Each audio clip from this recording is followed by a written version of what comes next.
Shalom, selamat pagi, salam damai di dalam nama Tuhan kita Yesus Kristus.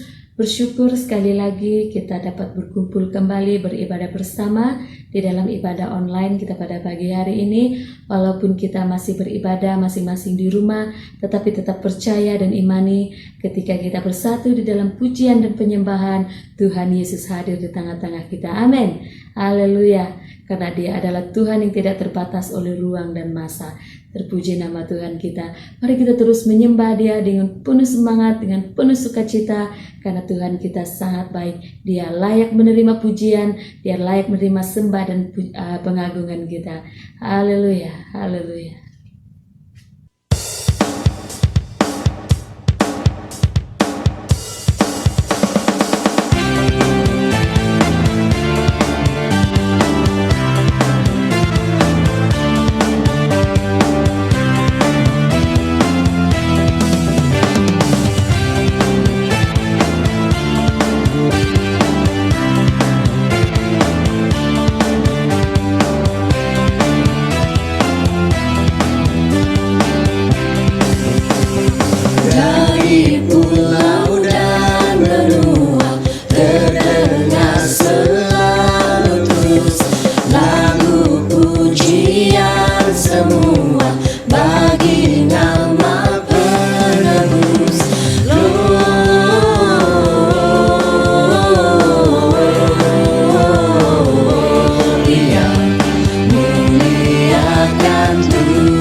Sukacita surga, itulah kekuatan bagi jiwa. Ku dapat rasakan kasih-Nya di tengah badai yang bergelora. Terima sukacita surga, itulah kekuatan bagi jiwa. Ku dapat saksikan kuasa-Nya, taklukkan badai yang bergelora. Haleluya, Kau ada dalam hatiku, takkan patah semangatku, takkan hilang kekuatanmu. Haleluya.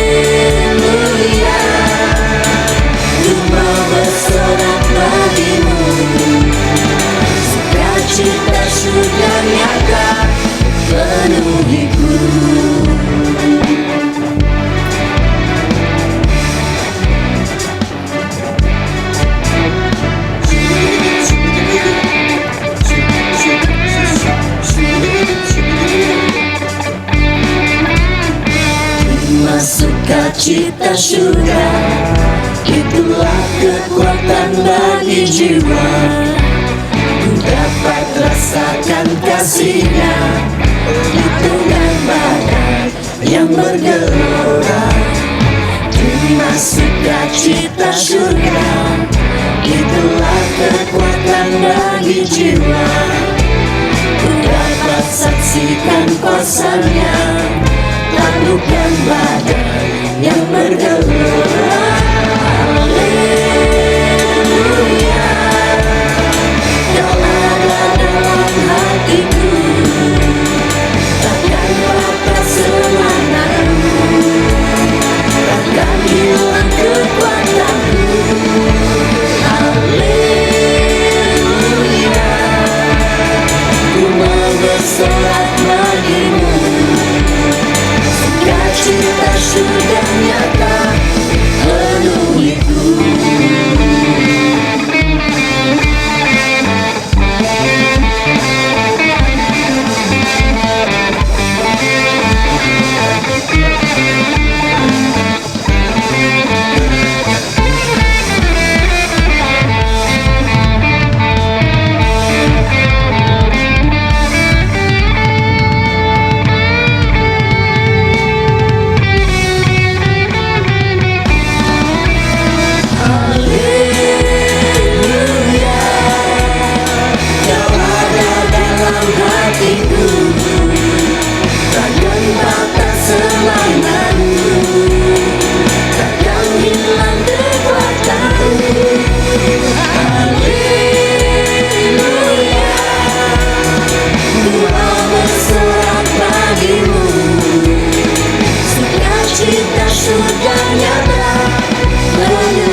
Cita sudah nyata penuhiku, sukacita sudah nyata penuhiku, sukacita sudah nyata penuhiku.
Engkau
Shalom dan selamat pagi, mari kita sama-sama berdoa.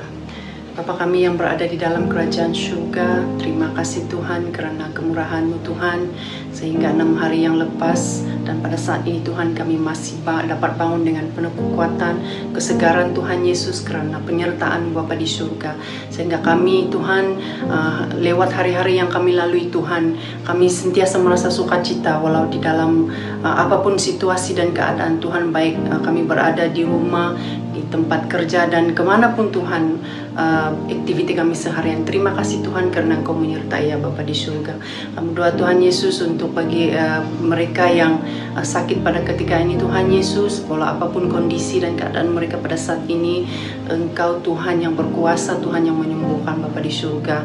Dan juga kami berdoa buat mereka Tuhan yang ditimpa kesusahan, masalah dan apapun Tuhan, pergumulan, kesulitannya Bapa di surga. Pada saat ini kami berdoa Tuhan, di dalam kuasa nama Yesus Tuhan, agar mereka diberi sukacita penghiburannya Bapa di surga di dalam situasi mereka Tuhan. Kami juga berdoa Tuhan untuk aktiviti kami sepanjang Desember ini ya Bapa di surga.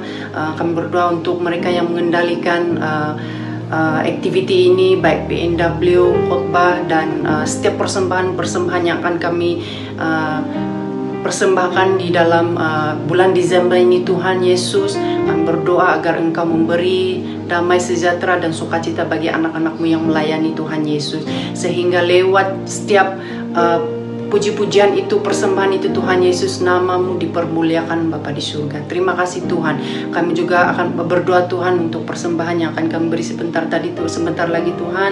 Kami berdoa bagi tangan-tangan yang memberi, Engkau beri mereka sukacita dan damai sejahtera, sehingga apabila kami memberi Tuhan, kami tidak merasa sedikit pun berkekurangan, karena apa yang kami miliki Tuhan pada saat ini semua Engkau punya Tuhan Yesus.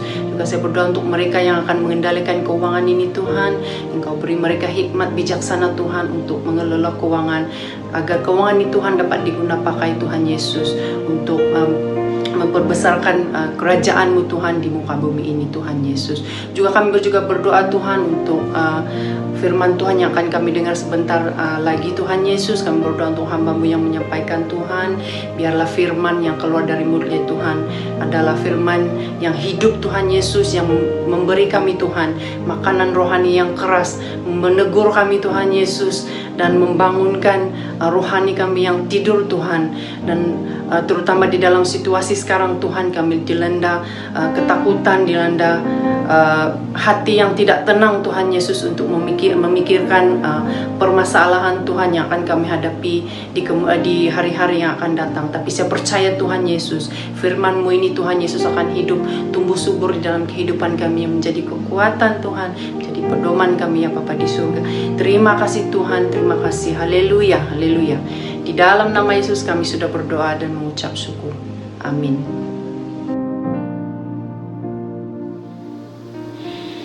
Salam dan selamat sejahtera kepada kita semua hamba-hamba Tuhan dan saudara-saudaraku yang saya kasihi di dalam nama Tuhan Yesus Kristus. Kiranya kita berada dalam keadaan yang sehat dan baik, dan secara tak sadar kita sudah berada di hujung tahun ini. Ya, walaupun kita berada dalam keadaan pandemik, tetapi bulan ini membawakan satu message yang begitu besar artinya bagi kita semua, yaitu Yesus lahir untuk kita. Haleluya, haleluya, terpuji nama Tuhan. Pada pagi hari ini firman Tuhan yang kita ingin dengar, yang Tuhan sampaikan kepada kita semua, ialah terdapat di dalam 2 Filipi pasal 2 ayat 6 sampai yang ke-8. Filipi pasal 2 ayat 6 sampai yang ke-8. Oke, sekali lagi saya sebut Filipi pasal 2 ayat 6 sampai yang ke-8. Dan saya akan membacanya ayat yang ke-6. Yang walaupun dalam rupa Allah tidak menganggap kesetaraan dengan Allah itu sebagai milik yang harus dipertahankan, melainkan telah mengosongkan dirinya sendiri dan mengambil rupa seorang hamba dan menjadi sama dengan manusia. Dan dalam keadaan sebagai manusia, ia telah merendahkan dirinya dan taat sampai mati, bahkan sampai mati di kayu salib. Haleluya. Mari kita berdoa terlebih dahulu. Tuhan, kami bersyukur atas Hari ini yang Engkau telah beri kepada kami semua, sekali lagi ya Tuhan mendengar firman yang daripadamu, supaya kami ya Tuhan Yesus sekali lagi dikuatkan, sekali lagi kami dihiburkan, sekali lagi kami dipulihkan Tuhan Yesus lewat firman yang Engkau sampaikan kepada umatmu pada saat-saat ini Tuhan. Haleluya Bapa, terpuji namamu ya Tuhan Yesus Kristus. Kami ingin mengoreksi diri kami. Kami ingin mengetahui sesuatu rahasia yang Engkau yang telah berlaku di tempatmu, yang berlaku di dalam karyamu untuk kami semua Tuhan. Terima kasih Tuhan Yesus. Maka dari awal dan sampai akhirnya kami hanya berserah dalam nama Bapa Yesus Kristus Tuhan. Amin. Haleluya, haleluya. Firman Tuhan yang ingin saya sampaikan pada pagi ini ialah di sini kita mengetahui di dalam petikan 2 Filipi pasal 2 ayat 6 sampai yang ke-8 tentang dalam ayat 3 ayat ini terdapat 7 langkah ataupun 7 step Yesus turun ke dunia. Ya, ada 7 keadaan. Ada 7 yang berlaku sewaktu Yesus turun ke dunia. Tetapi sebelum saya meneruskan menghuraikan apakah ke-7 langkah itu, mari kita kembali ataupun balik kepada Kejadian pasal 1 ayat yang ke-11, di mana sewaktu Tuhan menciptakan tumbuh-tumbuhan, Tuhan berkata, Tuhan berfirman, Tuhan bersabda kepada tanah. Dan dia berfirman kepada tanah, hendaklah engkau menumbuhkan tumbuh-tumbuhan. Hendaklah engkau, kata Tuhan kepada tanah, menumbuhkan tunas-tunas muda. Ya, tumbuh-tumbuhan yang berbiji, segala jenis pohon buah-buahan yang menghasilkan buah yang berbiji, supaya ada tumbuh-tumbuhan di bumi. Nah, sewaktu Tuhan menciptakan ikan, maka Tuhan berfirman kepada air, hendaklah di dalam air berkeriapan makhluk yang hidup. Ya, dan hendaklah burung berterbangan di atas bumi melimpasi cakrawala. Nah, sewaktu Tuhan mau menciptakan binatang jinak, binatang melata, merayap, yang buas dan yang liar, Tuhan berkata kepada bumi, hendaklah bumi mengeluarkan segala jenis makhluk yang hidup, ternak dan binatang melata dan segala jenis binatang liar, dan jadilah demikian. Tetapi saudaraku dan yang kasih dalam nama Tuhan Yesus, sewaktu Allah menciptakan manusia, dia berkata kepada dirinya sendiri. Ya, dia berkata kepada dirinya sendiri. Dia tidak berfirman, dia tidak bersabda kepada orang lain ataupun benda lain. Tetapi sewaktu Tuhan menciptakan manusia, dia berkata kepada dirinya sendiri. Di mana di dalam Kejadian pasal 1 ayat yang ke-26, di mana di sini Tuhan mengatakan, marilah kita. Oke, marilah kita. Kita di sini bukan bermaksud banyak. Kita di sini bukan bermaksud engkau dan saya. Kita di sini bermaksudnya satu. Yang bermakna Trinitas ataupun Trinity. Di mana di sini marilah kita, maksudnya di sini ialah tentang Tuhan dan Yesus dan Roh Kudus yang tiga di dalam satu. Maka Tuhan berkata sewaktu menciptakan manusia, mereka berkata kepada diri mereka sendiri, di mana baiklah kita menjadikan manusia menurut gambar dan rupa kita, supaya mereka berkuasa atas ikan-ikan di laut dan burung-burung di udara, dan atas ternak, dan atas seluruh bumi, atas segala binatang melata yang merayap di bumi. Nah, Tuhan berkata kepada dirinya sendiri, marilah kita menjadikan manusia menurut gambar dan rupa kita. Maksud menurut gambar dan rupa di sini, saudara dan saudari yang saya kasihi di dalam nama Tuhan Yesus Kristus, ini menunjukkan satu persamaan. Ada sesuatu yang ada pada Tuhan, yang ada kepada manusia yang ingin Dia ciptakan nanti. Maksud gambar dan rupa itu bermaksud sesuatu yang Tuhan milik itu pun menjadi milik manusia yang akan Dia ciptakan nanti. Di mana persamaan-persamaan yang ada pada bentuk, yang ada kepada gambar dan rupa yang Dia akan berikan kepada manusia nanti, yaitu tentang kita tahu bahwa Allah itu adalah roh. Ya, jadi manusia juga memiliki roh, yaitu jiwa dan hati nurani. Dan kita tahu bahwa Allah itu penuh dengan kebenaran dan kekudusan, ya. Kebenaran dan kekudusan. Dan kita tahu sewaktu dan selepas Tuhan menciptakan Adam, Tuhan selalu bertemu dengan Adam dan Tuhan selalu bersekutu dengan Adam.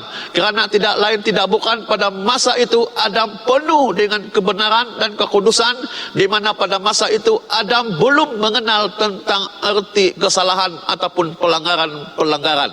Nah, persamaan yang ketiga yang terdapat kepada Allah yang Dia telah berikan kepada manusia yang Tuhan ciptakan menurut apa yang Dia katakan kehendaknya sendiri, ialah kita tahu bahwa Allah itu adalah Allah yang berkomunikasi, adalah Allah ataupun Tuhan yang mau bersekutu. Karena dalam pembacaan kita tadi dalam Kejadian 1 ayat 26, marilah kita, di sini menunjukkan bahwa Allah kita itu adalah Allah yang bersekutu, adalah Allah yang berkomunikasi. Nah, itu yang ada pada manusia, itu yang ada kepada kita, yaitu kita ini memiliki roh, di mana kita ini sebenarnya mula-mulanya Tuhan telah membekalkan kita manusia pertama kebenaran dan kekudusan, dan selepas itu Tuhan memberikan kita keinginan ataupun kesukaan kita, yaitu bersekutu. Kita senantiasa mencari teman untuk berbicara, kita senantiasa mencari kelompok untuk kita bersekutu.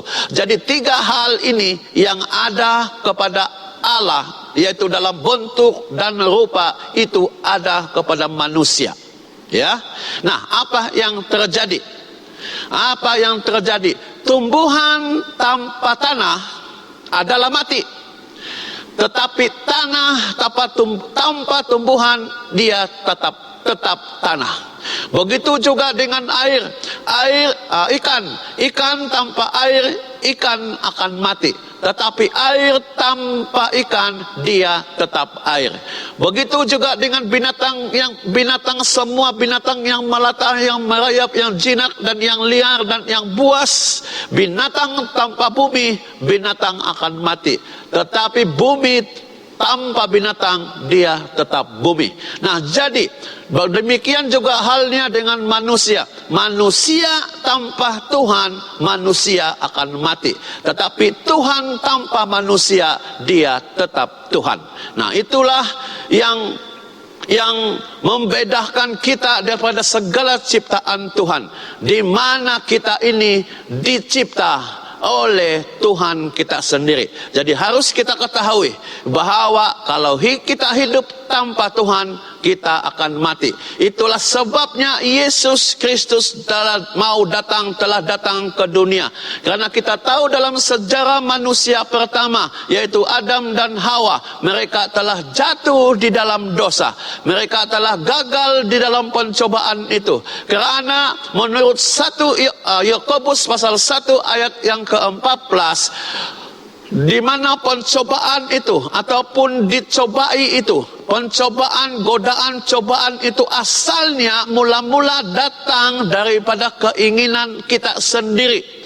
Nah, kita tahu bahwa Hawa begitu tertarik dengan buah itu, ini menandakan bahwa Hawa sangat tertarik, maka timbul keinginan di dalam hatinya. Nah, sesuai dengan apa yang dikatakan dalam Yakobus 1 ayat 14, di mana pencobaan itu datang daripada keinginan sendiri. sendiri. Dan apabila keinginan itu dituruti, apabila keinginan itu dilakukan, maka akan datang dosa. Dan dosa apabila dia sudah matang, kata dalam Yakobus pasal 1 ayat 14, itu akan mendatangkan maut. Dan sungguh seperti itu yang telah terjadi kepada Adam dan Hawa, di mana Hawa tertarik dan dengan itu keinginannya dituruti, dia menuruti segala godaan dan cobaan daripada si iblis itu, sehingga dia memakan, dan akhirnya manusia pertama telah jatuh di dalam dosa.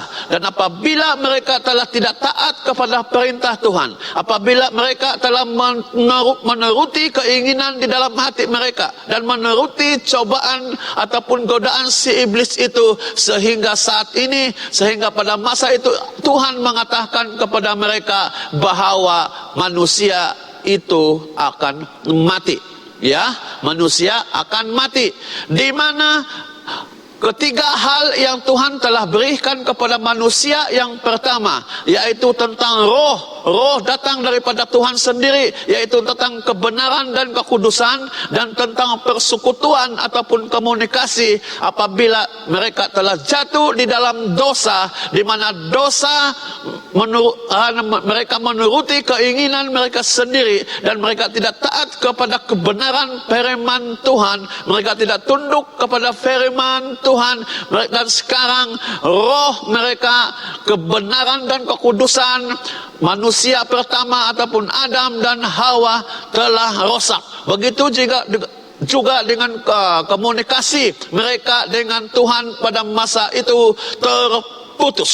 Jadi pada saat hari ini saudara, itulah sebabnya Yohanes 3 ayat 16 mengatakan bahwa begitu besar kasih Allah akan dunia ini, sehingga dia telah mengaruniakan anaknya yang tunggal, supaya setiap orang yang percaya kepadanya tidak binasa, melainkan beroleh hidup yang kekal. Tetapi kalau kita perhatikan lebih dalam ya saudara, tentang Allah mengaruniakan anaknya yang tunggal, kita berpikir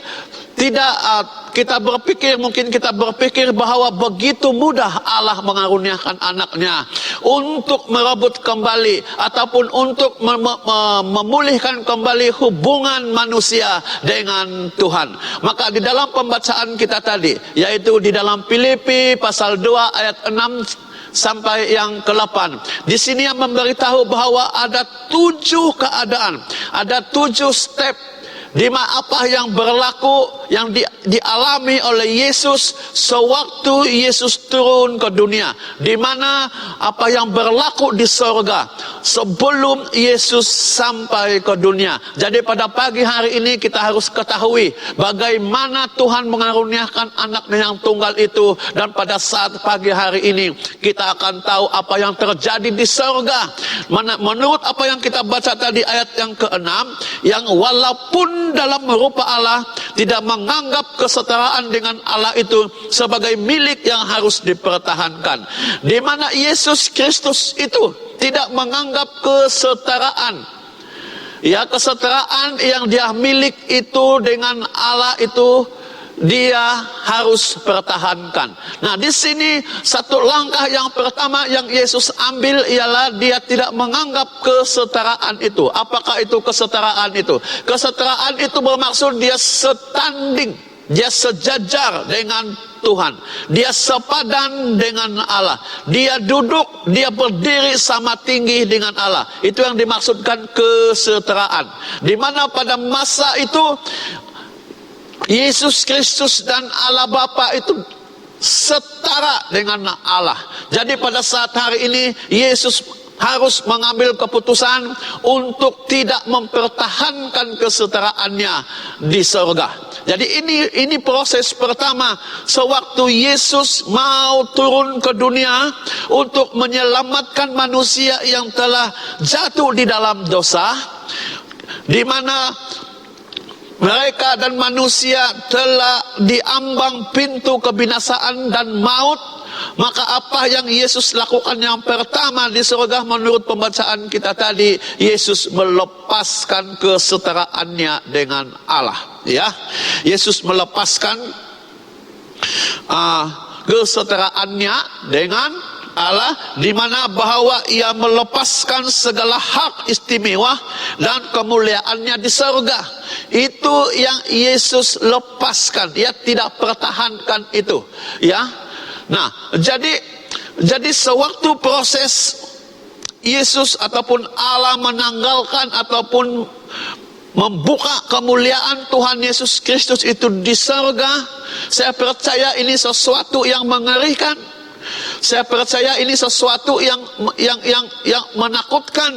Karena kita tahu peristiwa Lucifer, sewaktu Lucifer memberontak kepada Allah dan Allah melepaskan kemuliaan apa yang ada pada Lucifer, itu sangat mengerikan kepada Lucifer. Karena dia tidak memiliki kemuliaan, dia menjadi bertukar daripada malaikat menjadi iblis. Nah, jadi saya percaya sewaktu Allah dan Tuhan Yesus melepaskan kemuliaan yang dia miliki itu di surga, saya percaya ini bukan satu proses yang mudah. Saya percaya ini bukan suatu proses yang begitu mudah dia lakukan pada masa itu. Karena pengajaran yang paling jelas ialah tentang Lucifer. Waktu Lucifer memiliki kemuliaan, Lucifer penuh dengan musik. Lucifer adalah ketua di dalam ibadah di surga, tetapi sekali dia dilepaskan kemuliaannya sebagai seorang pemuji dan penyembah dan juga pemusik di hadapan Tuhan, pada masa itu juga dia menjadi iblis. Jadi ini sangat mengerikan, sesuatu yang saya rasa Yesus sendiri tidak sanggup melakukannya.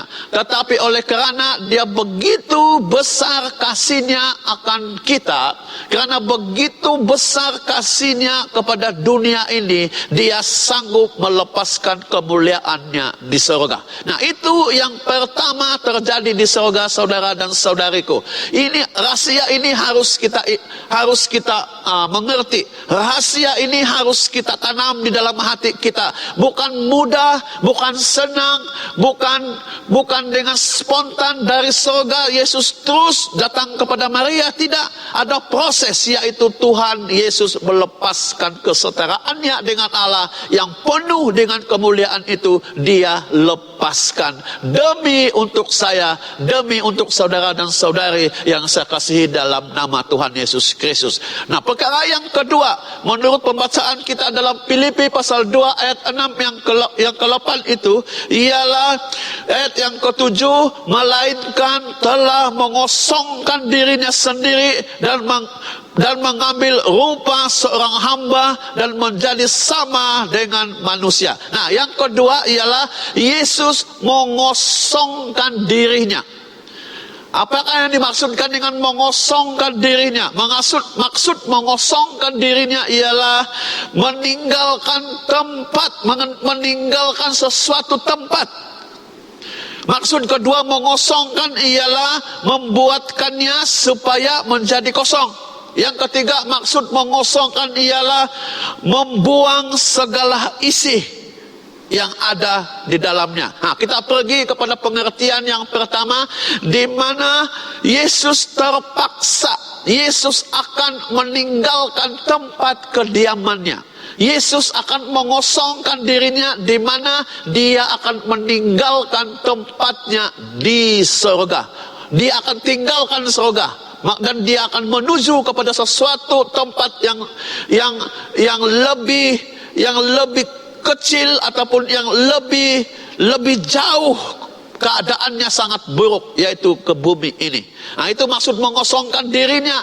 Dan Yesus mengosongkan dirinya, dia akan bertindak untuk meninggalkan tempatnya di surga. Nah, maksud yang kedua, membuatkan supaya menjadi kosong. Dan yang ketiga, membuat segala isinya kosong. Maksudnya apa yang ada di dalam Yesus Kristus, yaitu tadi itu, ia telah mengesampingkan, dia telah mengenepikan, dia telah melepaskan kemuliaan yang dia miliki itu, dan juga kedudukannya di surga, dan juga kekayaannya, dan segala hak surgawi dan segala penggunaan sifat-sifat ilahinya itu yang dia kosongkan. Ya, itu yang dia kosongkan. Nah, proses yang kedua ini, dia telah mengosongkan dirinya sehingga dia tidak memiliki apa-apa lagi. Ya, dia mengosongkan segala sesuatu.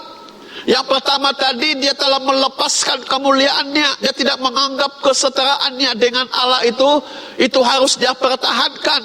Dan yang kedua ini, dia mengosongkan dirinya dan akhirnya pada Lukas pasal yang ke-1 ayat yang ke-31. Di sini kita tahu bahwa peristiwa Gabriel melawat Maria di rumahnya, ya. Dan Gabriel berkata kepada Maria, sesungguhnya engkau akan mengandung dan akan melahirkan seorang anak laki-laki, dan hendaklah engkau menamai dia Yesus. Nah, ini yang disampaikan oleh Gabriel kepada Maria, di mana sekali lagi Gabriel berkata kepada Maria, sesungguhnya engkau akan mengandung dan melahirkan seorang anak laki-laki, dan hendaklah engkau menamai dia Yesus. Nah, saya percaya setelah Yesus telah mengosongkan segala sesuatu dalam dirinya, maka Gabriel datang kepada Maria dan menyampaikan firman Tuhan ini kepada Maria, di mana Maria menerima firman Tuhan ini, pesan Tuhan ini, yaitu dalam ayat yang ke-38, Lukas pasal 1 ayat yang ke-38, di mana jawaban Maria sangat besar artinya, ya. Sebagai seorang perempuan yang masih muda, tetapi kita lihat apakah jawaban Maria, apakah respon Maria terhadap firman yang disampaikan oleh Gabriel, yaitu kata Maria, sesungguhnya aku ini adalah hamba Tuhan, jadilah padaku seperti menurut perkataanmu. Nah, saudara, saya percaya selepas sahaja Maria melafazkan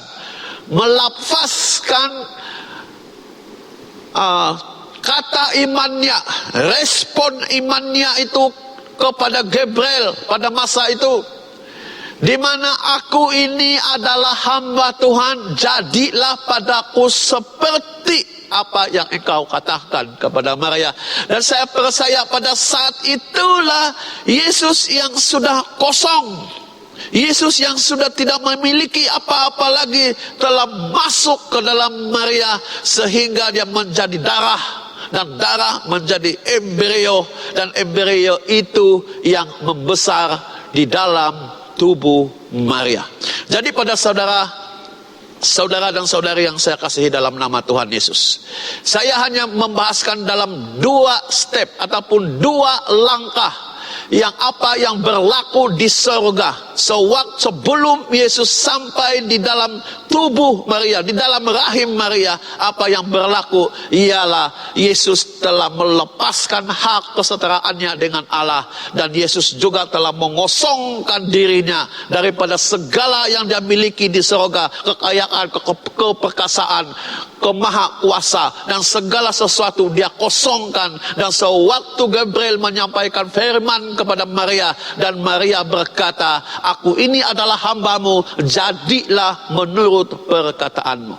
Jadi saudara dan saudari yang saya kasih dalam nama Tuhan Yesus Kristus, saya percaya kita selama ini banyak firman Tuhan yang kita dengar, tetapi respon kita, mari kita belajar kepada respon Maria, yaitu dia mengaminkan, ia mengimani firman Tuhan. Jadi pada bulan Natal kita mengingati kelahiran Yesus Kristus. Segala firman Tuhan mungkin sudah lama kita dengar, itu tertanam di dalam hati kita, tetapi kita masih ragu-ragu untuk mengaminkan firman Tuhan itu. Mari kita belajar tentang perkataan, jawaban, deklarasi iman Maria, jadilah padaku sesuai apa yang engkau firmankan. Maka Yesus akan masuk, maka Yesus akan lahir di dalam hidup kita, dan itu mendatangkan sukacita kepada Maria. Maria begitu bergirang walaupun dia diancam untuk direnjam, walaupun dia diancam dibunuh oleh penduduk setempat, tetapi oleh karena dia tahu bahwa yang dia kandung itu adalah firman Allah, maka itu tidak memberikan ketakutan di dalam hatinya, malah dia penuh dengan sukacita karena dia senang mengandung anak Allah, Yesus Kristus namanya. Saudara dan saudari yang saya kasih dalam nama Tuhan Yesus Kristus, dalam keadaan yang begitu sukar pun dalam saat-saat hari ini, tetapi mari kita mengimani, mari kita katakan amin kepada firman Tuhan. Mari kita jemput Roh Kudus Yesus Kristus lahir membesar di dalam diri kita, supaya kita berjalan di dalam iman Tuhan yang Maha Kuasa dalam Yesus Kristus. Haleluya. Selamat Natal untuk kita semua. Biarlah kita di saat-saat hari ini kita bersukacita di dalam nama Yesus Kristus Tuhan. Mari kita berdoa. Haleluya Bapa, kami sangat bersyukur di atas apa yang Engkau telah beri kepada kami.